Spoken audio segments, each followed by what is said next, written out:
Hello, this video is about blending in different information in the UI on your Zoom points and waypoints. So if you go through the tool, you can have an overlap UI like we had before, but individual for your Zoom points and waypoints. And one user asks for this. I thought it would be complicated, but it's really easy. And so I thought about doing a video to this. Maybe I will include it also in the next update, but in the moment I do a video, I will see when I have the time to do the update and if this is really needed for other people. But I think it's a cool thing. So what I mean is this in the moment you see this is a whole UI.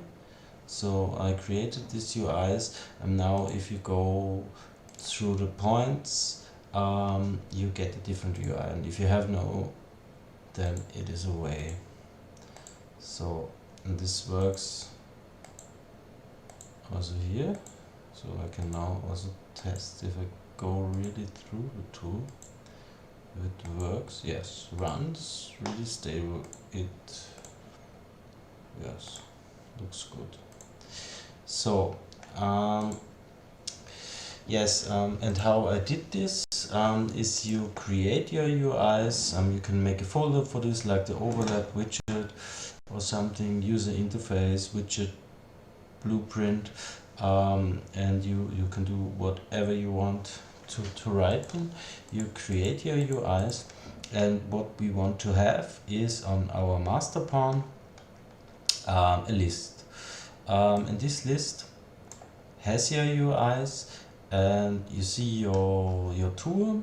This is 0 to 7 for me, and you can fill in here the UIs at the same point you want to overlap them. So, and how you do this? So you do this in the master pawn. And in the master pawn you have these tour functions, and we have this tour icon function, and this is where the text label and the image is changed, and this function we can use to set our overlap UI. So in a normal way this should be for you like this. So, and this is what I had created, and I'll show you quick how I did this. So the important thing is that you create a variable where you can put in your UIs, your widgets. This you do with a reference, so I can do this here above again if you want.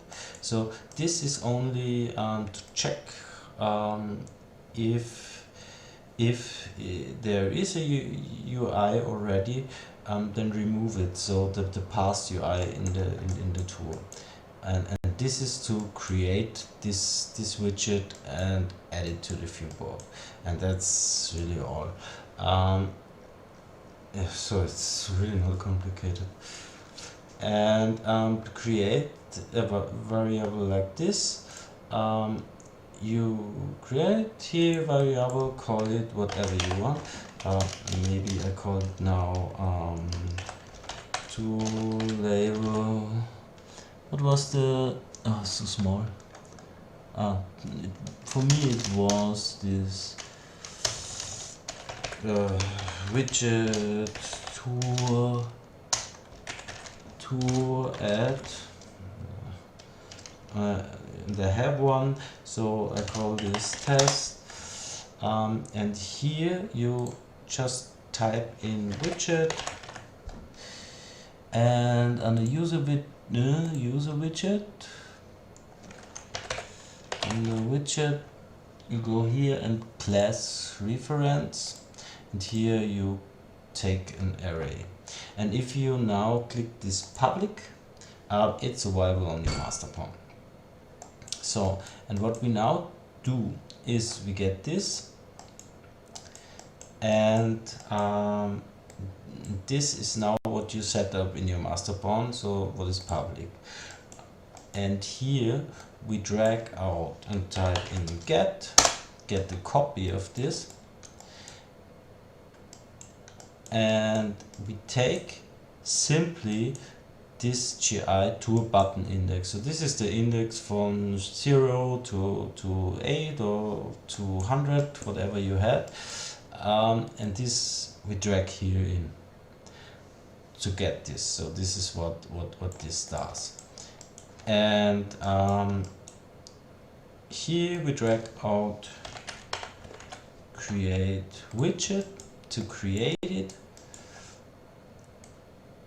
We do a branch. We check if it's valid to get no errors. Oh no, yes, to get no errors. And then it's this thing, we need to know, we need to remove this widget also, because if we don't do this, we always have overlapping widgets. If we go through the tool, so we can simply go here and click promote to variable. I call this tool label add widget. Oh, my names are not so cool. Maybe you can tool label add widget test. Now all is right setup here. Click enter. Drag this here. Drag this in. And now we add this to viewport, add viewport, and then in. So this is the thing. Yes, and if it's not there,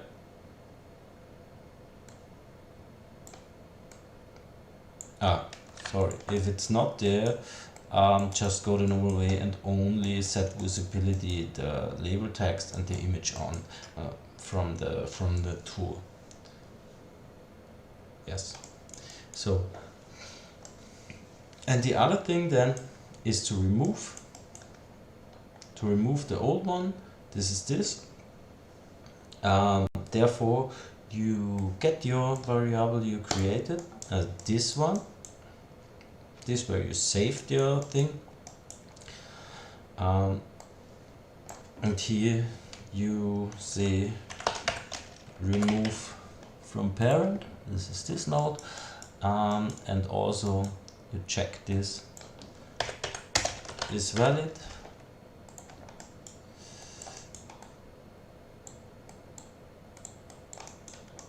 and you do a branch.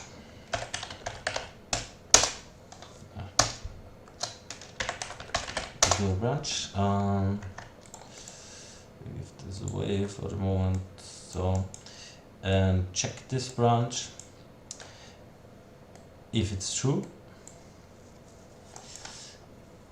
If there was one, created before, and we clicked again the tool, then remove this.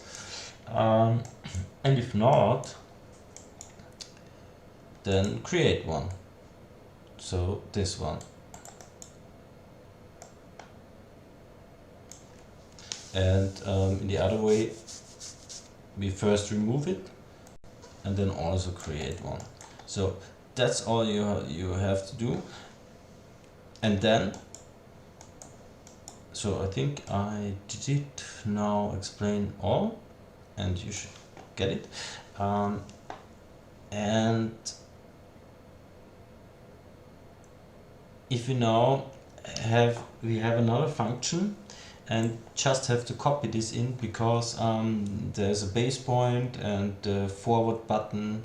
Yeah, this works a little bit different, and here I'll show you shortly. This is important. Also we have this highlight icon base point, and here just do the same, copy your whole stuff, Control C, Control V, copy it in, and this will then not be connected and stands at 0, and this is totally fine. because this is only to make the base point safe. Yes, and I think this should work.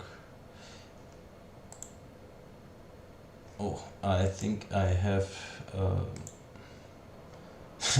I have disconnected something. Okay, I had to remove my test variables.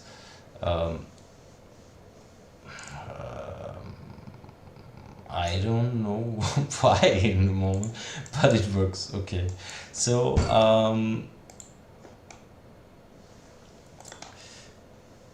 yes, but this is a cool thing. So now you can put here all info fields into your things you have here. So hope this helps. Okay, thank you.